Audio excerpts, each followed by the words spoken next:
some chickens. Hey, Badger.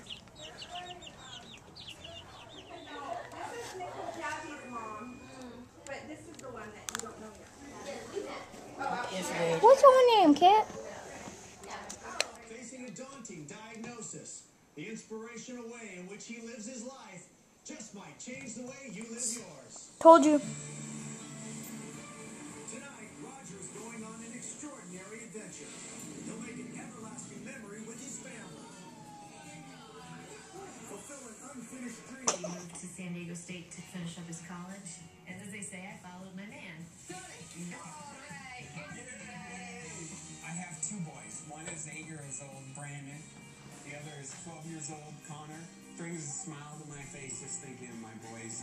My dad, he's a great guy to everybody he meets. He's funny, he's really smart, and there's only one type of him in the entire universe. You got it.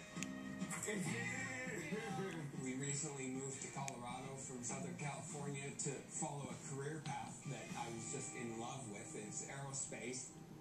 And it was not even 2 months after we had moved here and started a new life that I was mowing the lawn and noticed some extreme